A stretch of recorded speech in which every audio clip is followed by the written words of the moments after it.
SMP Negeri 42 Surabaya. Kalian tentu bergembira karena sudah belajar di sekolah menengah pertama. Nah, apa perbedaan belajar di sekolah menengah pertama dengan di SD? Yang pertama tentu saja dari pakaiannya. Kalian ketika di SD menggunakan pakaian putih merah, sedangkan di SMP menggunakan pakaian putih biru. Perbedaan yang lainnya, ketika di dalam kelas, di SD kalian diajar oleh guru kelas, sedangkan di SMP kalian diajar oleh guru mata pelajaran. Apa perbedaan guru kelas dengan guru mata pelajaran? Guru kelas akan mengajar semua mata pelajaran di kelas tersebut, sedangkan guru mata pelajaran mengajar hanya satu mata pelajaran saja. Jadi nanti di SMP kamu akan mempunyai banyak guru.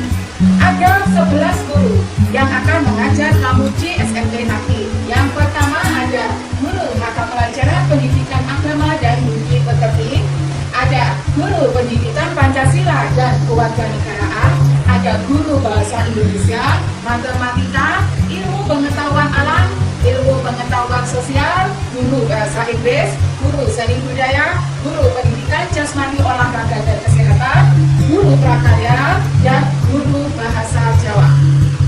Pembelajaran di SMP strukturnya pendidikan agama dan budi pekerti ini akan dilakukan dalam 3 jam pembelajaran, sedangkan PPKN sama juga 3 jam pembelajaran. Bahasa Indonesia 6 jam pembelajaran penuh, matematika 5 jam pembelajaran, ilmu pengetahuan alam 5 jam pembelajaran, ilmu pengetahuan sosial 4 jam pembelajaran, sama dengan ilmu pengetahuan sosial bahasa Inggris juga 4 jam pembelajaran. Seni budaya akan dilakukan 3 jam pembelajaran, pendidikan jasmani olahraga dan kesehatan 3 jam pembelajaran, prakarya 2 jam pembelajaran, sedangkan bahasa Jawa 2 jam pembelajaran. Jadi secara keseluruhan dalam 1 minggu kalian akan belajar 40 jam pembelajaran. 1 jam pembelajaran pada masa normal adalah 40 menit, tetapi pada masa pandemi atau daring nanti akan dilakukan dalam 30 menit saja. Berikutnya yang harus kamu ketahui adalah kriteria ketuntasan minimal tiap mata pelajaran.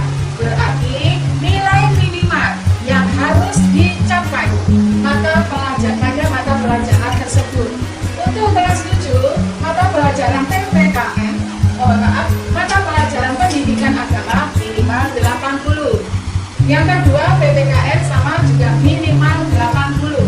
Bahasa Indonesia juga minimal 80.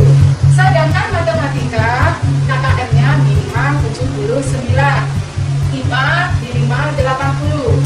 IPS minimal 80. Sedangkan bahasa Inggris minimal 78. Seni budaya minimal 82. Pendidikan jasmani olahraga dan kesehatan minimal 80. Prakarya minimal 80. Yang terakhir bahasa Jawa minimal 80 juga. Berikutnya, karena saat ini adalah masa pandemi COVID-19, maka pembelajarannya tidak bisa dilakukan secara tatap muka langsung di kelas di SMP Negeri 42 Surabaya, tetapi pelaksanaannya dilakukan di rumah. Jadi kalian melakukan belajar dari rumah. Nah sekarang, apa metode dan media pelaksanaan belajar dari rumah? Nah, belajar dari rumah atau yang disingkat BDR dapat dilaksanakan dengan 2 pendekatan.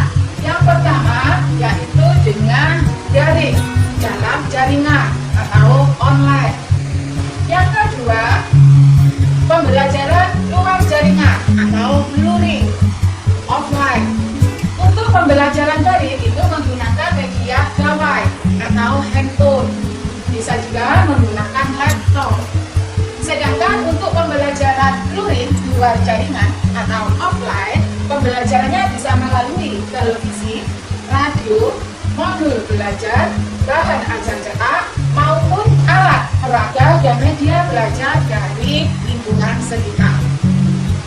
Nah, pembelajaran di rumah secara daring dapat menggunakan gawai atau handphone maupun laptop melalui beberapa portal dan aplikasi pembelajaran. Jadi, diantaranya yang pertama informasi terkait COVID-19 COVID-19.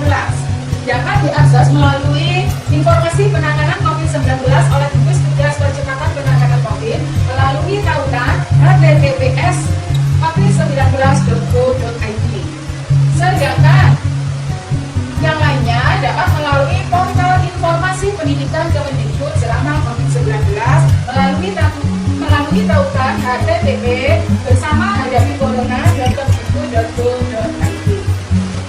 Media pembelajaran daring lainnya itu dapat kalian peroleh dari rumah belajar oleh Pusdaktin Kemendikbud, tautannya itu https belajar.kemendikbud.go.id. Dapat juga kalian melalui TP Edukasi Kemendikbud, dapat melalui pembelajaran digital oleh Pusdaktin. Nah, kemudian masih banyak lagi media-media pembelajaran yang dapat kalian ikuti yang sudah ada di Indonesia. Berikutnya, bagaimana pelaksanaan pembelajaran dari rumah? Nah, belajar dari rumah oleh peserta didik. Yang pertama, pembelajaran daring dalam jaringan online oleh peserta didik. Pra-pembelajaran. Sebelum pembelajaran dimulai, yang harus kamu siapkan yang pertama, siapkan perangkat pembelajaran daring, baik gawai pintar, smartphone, maupun laptop. Pastikan kuota internet dan baterai cukup. Yang kedua, pastikan memiliki nomor telepon guru dan masuk ke dalam grup daring yang telah dibuat di bawah pengawasan orang tua atau wali peserta didik. Nah, tentu kalian saat ini sudah masuk dalam grup-grup WhatsApp yang sudah dibentuk oleh wali kelas atau wali guru sekalian. Berikutnya yang ketiga, pelajari cara kerja aplikasi dan aturan komunikasinya. Ya, jadi guru akan menyampaikan bagaimana cara menggunakan aplikasi tersebut, juga tata tertib atau aturan-aturan ketika menggunakan aplikasi tersebut. Yang keempat, siapkan tempat di rumah yang cukup nyaman untuk belajar. Ya, mungkin cari tempat yang agak sepi sehingga kalian dapat menerima pembelajaran dengan baik. Cari tempat yang terang penerangannya, sehingga tidak mengganggu mata kalian apabila kalian berada di tempat yang lebih terang. Siapkan juga alat tulis, catatan, dan buku pegangan. Yang kelima, buatlah target belajar hari itu. Apa target kalian? Apakah kalian akan menyelesaikan tugas-tugas setelah pembelajaran selesai, atau kalian menyelesaikan nanti pukul 4? Nah, itu harus kamu tuliskan atau kamu buat target yang akan dicapai hari ini. Berikutnya, saat pembelajaran. Saat pembelajaran secara daring itu digunakan tatap muka langsung atau virtual.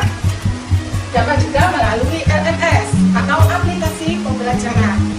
Nah, apabila tatap muka secara langsung atau virtual, maka apa yang harus kamu lakukan? Yang pertama, sampaikan diri bahwa kamu sudah siap mengikuti pembelajaran dengan tatap muka virtual dengan menuliskan nama, atau pastikan terlihat di video jika memungkinkan. Yang kedua, berdoa sebelum dan sesudah pembelajaran. Yang ketiga, menuliskan dan menyampaikan refleksi diri atas situasi yang terjadi. Jadi, tuliskan apakah kamu mengalami kesulitan dalam pembelajaran itu. Tuliskan apakah kamu mengalami hal-hal yang tidak sesuai dengan tujuan yang akan kamu harapkan. Tuliskan manfaat kamu mempelajari atau kegiatan yang telah kamu laksanakan. Itu berarti kamu telah melaksanakan refleksi diri. Berikutnya yang keempat, pahami jadwal pembelajaran serta tujuan pembelajaran. Sebelum dimulai, guru akan menyampaikan jadwal serta apa tujuan pembelajaran, sehingga kamu akan tahu arah pembelajaran hari itu. Berikutnya, ikuti instruksi dan materi pembelajaran. Guru akan memberikan petunjuk-petunjuk, langkah-langkah yang harus kamu lakukan ketika pembelajaran secara tatap muka atau virtual. Ikuti semua petunjuk guru dan materi yang disampaikan. Yang keenam, aktif diskusi dengan guru. Sampaikan kesulitan yang kamu alami. Sampaikan materi-materi yang belum kalian pahami. Berikutnya yang ketujuh, selesaikan tugas dari guru, ajak diskusi diskusi orang tua atau wali. Libatkan orang tuamu dalam pembelajaran di rumah. Yang kedelapan, ambil kesimpulan pembelajaran. Berikutnya, saat pembelajaran menggunakan aplikasi pembelajaran, tidak secara langsung. Nah, apa yang harus kamu lakukan? Tentu saja berdoa sebelum dan sesudah pembelajaran. Yang kedua, pahami jadwal pembelajaran serta tujuan pembelajaran. Yang ketiga, selesaikan semua aktivitas dalam LMS sesuai dengan jadwal atau penguasaan materi, tugas maupun penilaian yang ada dalam LMS tersebut. Yang keempat, berkonsultasi dengan guru dan orang tua atau wali dalam menyelesaikan aktivitas dalam LMS tersebut. Yang kelima, sampaikan progres penyelesaian aktivitas dalam LMS kepada guru dan orang tua atau wali. Yang keenam, ambil kesimpulan. Nah, akhir pembelajaran, apa yang kamu lakukan? Yang pertama, isi lembar pemantauan pembelajaran jika ada. Ya. Jika guru menyampaikan atau memberikan lembar pemantauan, maka isi dengan keadaan yang kamu jalani. Berikutnya yang kedua, kumpulkan tugas hari ini.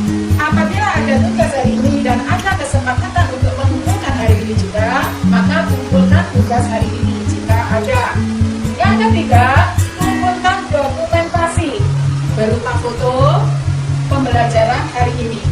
Semua pembelajaran lakukan dokumentasi atau lakukan foto. Kemudian sampaikan ke guru atau orang tua wali jika ada kesulitan mengakses pembelajaran daring hari ini. Nah, kesulitannya itu bisa disebabkan mungkin kuotanya yang sudah habis, atau mungkin dari pihak guru yang kurang dalam atau internetnya yang kurang lancar. Itu bisa disampaikan kepada orang tua maupun guru. Yang keenam, yang kelima, tuliskan rencana kegiatan setelah jam belajar. Apa rencana kalian setelah jam belajar? Apakah akan mengulangi materi pada lain waktu? Atau kalian akan mencari pengayaan? Itu ada, kamu tuliskan rencana kegiatan setelah jam belajar. Nah, berikutnya, pembelajaran luring oleh peserta didik. Buat jaringan offline, tidak menggunakan internet. Nah, pembelajaran luring bisa menggunakan buku, modul media buku, modul dan bahan ajar dari lingkungan sekitar. Nah, pra pembelajaran yang pertama, siapkan buku atau piranti pembelajaran yang dimiliki di rumah. Yang kedua, peserta didik harus mengetahui metode pembelajaran yang akan dijalani secara mandiri di rumah. Sebelumnya, guru akan menjelaskan bagaimana cara kamu belajar menggunakan buku atau modul tersebut. Yang ketiga, ajak orang tua atau wali peserta didik untuk mendukung proses pembelajaran. Jadi sampaikan ke orang tuamu ya bahwa kamu akan belajar materi apa, ya, sehingga orang tua juga akan mendukung kegiatan belajar ini. Yang keempat, peserta didik telah memiliki jadwal pembelajaran dan lembar pemantauan dari guru. Nah, saat pembelajaran, apa yang kamu lakukan? Selalu berdoa sebelum kegiatan. Yang kedua, pahami materi pembelajaran sesuai dengan instruksi dari guru. Yang ketiga, ajak diskusi orang tua atau wali peserta didik atau orang dewasa yang ada di rumah, misalnya ada kakakmu atau orang dewasa lain yang ada di rumahmu untuk membantu proses belajar. Yang keempat, selesaikan penugasan dari guru. Usai pembelajaran, apa yang kamu lakukan? Selalu tutup dengan doa. Kemudian yang kedua, mengisi lembar pemantauan harian. Yang ketiga, kumpulkan dokumen tugas dan foto pembelajaran hari ini. Yang keempat, dokumen tugas, lembar pemantauan harian disampaikan guru. Disampaikan ke guru setiap akhir minggu atau disesuaikan dengan kondisi peserta didik. Atau sudah ada perjanjian antara guru dengan peserta didik kapan dokumen tugas, lembar pengetahuan atau mungkin yang lainnya itu dibutuhkan. Berikutnya, pembelajaran luring dengan media televisi dan radio nasional atau daerah. Apa yang dilakukan saat pembelajaran? Pembelajaran yang pertama,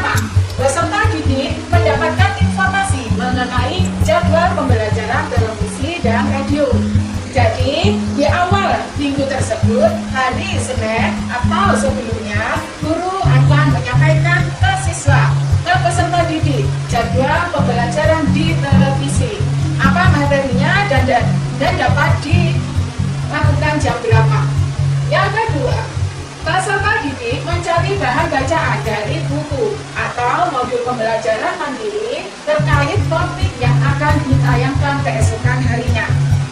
Karena sebelumnya sudah diberikan jadwal oleh guru, maka siswa sudah tahu materi apa yang akan ditayangkan televisi keesokan harinya. Nah, sebelumnya siswa dapat mencari bahan materi, bahan bacaan ya, sesuai dengan materi yang akan disampaikan atau yang ditayangkan kesehariannya, sehingga siswa sudah mempunyai modal untuk memahami materi tayangan tersebut.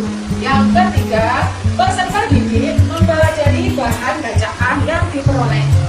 Keempat, siapkan birahi pembelajaran, tentu saja radio atau televisi yang utama. Berikutnya, buku dan alat tulis. Yang kelima, ajak orang tua atau wali peserta didik untuk mendukung proses pembelajaran. Saat pembelajaran, apa yang dilakukan? Meskipun kamu berada sendiri di rumah, tetap berdoa sebelum kegiatan dimulai. Berikutnya, peserta didik menyaksikan pembelajaran televisi ataupun radio. Yang ketiga, peserta didik mencatat hal-hal yang ingin ditanyakan. Yang keempat, jalankan pembelajaran hari ini dengan komitmen dan gembira. Nah, usai pembelajaran, apa yang kamu lakukan? Yang pertama tentu saja tutup dengan doa. Berikutnya, peserta didik mengerjakan penugasan. Yang ketiga, mengisi lembar pemantauan harian.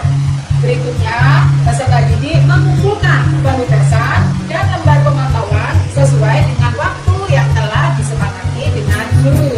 Yang terakhir, menuliskan rencana kegiatan setelah jam belajar.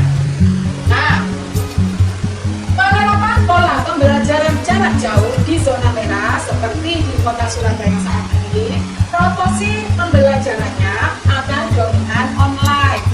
20% akan dilakukan tatap muka secara langsung atau sinkronus, virtual atau konvensional jaga jarak. Tetapi yang konvensional jaga jarak saat ini belum bisa dilakukan. Yang bisa dilakukan baru secara virtual. 80% belajar mandiri, asinkronus, bisa melalui modul-modul yang akan diberikan oleh guru atau melalui aplikasi-aplikasi atau tautan-tautan pembelajaran yang sudah disampaikan oleh guru. Nah, untuk penilaian, sama seperti penilaian di sekolah dasar, di SMP, penilaiannya juga meliputi 4 aspek. Yang pertama, penilaian sikap spiritual atau biasa disebut KSI 1. Nah, ini meliputi syukur dan ibadah.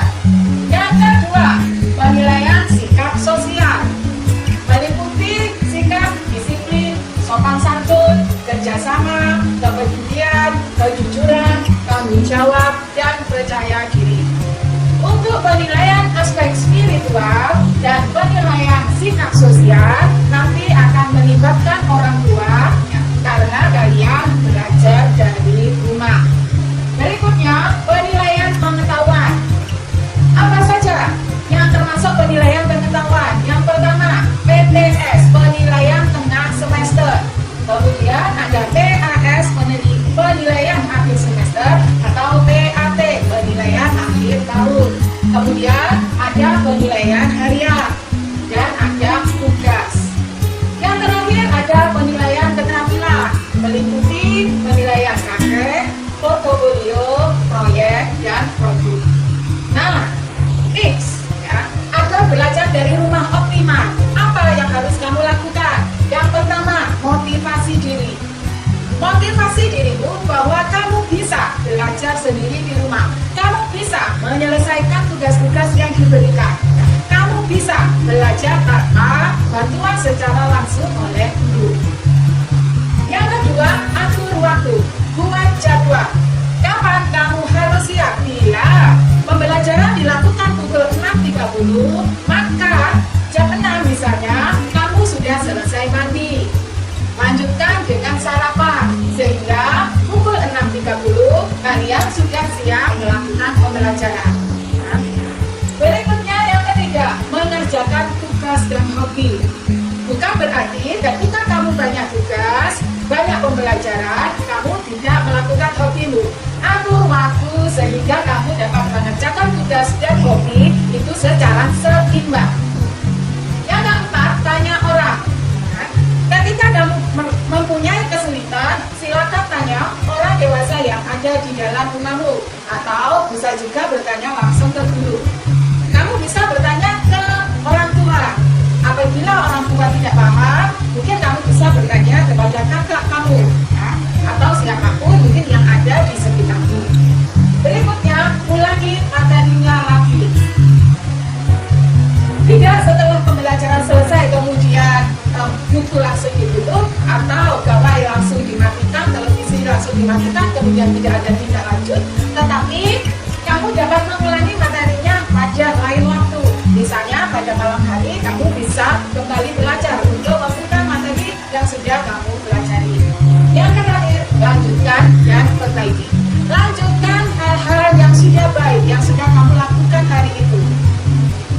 Tetapi perbaiki bila pada hari itu masih ada yang menurutmu ada kekurangan-kekurangan dalam pembelajaran.